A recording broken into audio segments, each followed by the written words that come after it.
สร้างลองเจอน้องนางควันตาเธอยิ้มส่งมาช่างบาดหัวใจฉันเข้าไปทักฝากรักยิ้มต่อไปพาให้สุขใจฉันในวันนั้นเที่ยวงานสุขสันต์คืนนั้นจนเลิกรา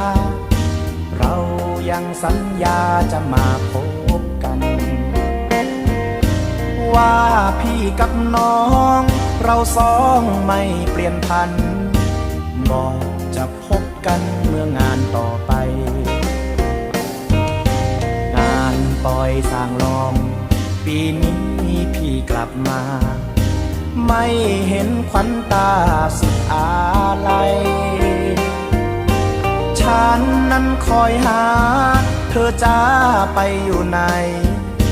หรือเธอมีใครถึงไปจากเราเที่ยวงานเงียบเหงา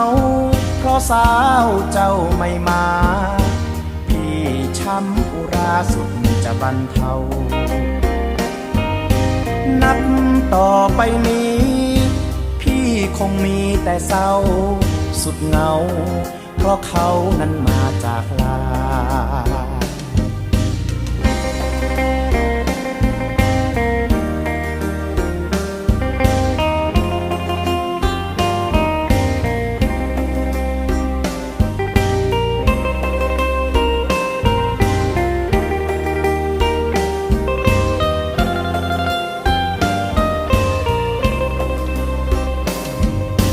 งานปล่อยสร้างลอง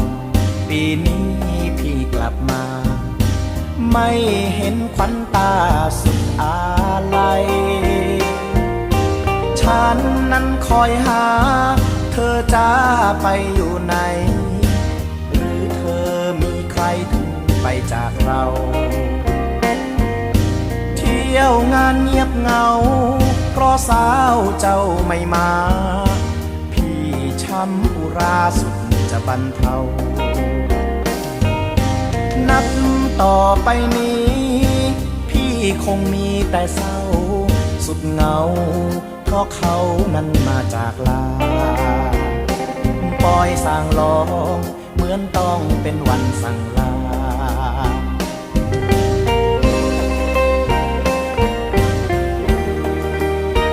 ห้องปล่อยสร้างลอง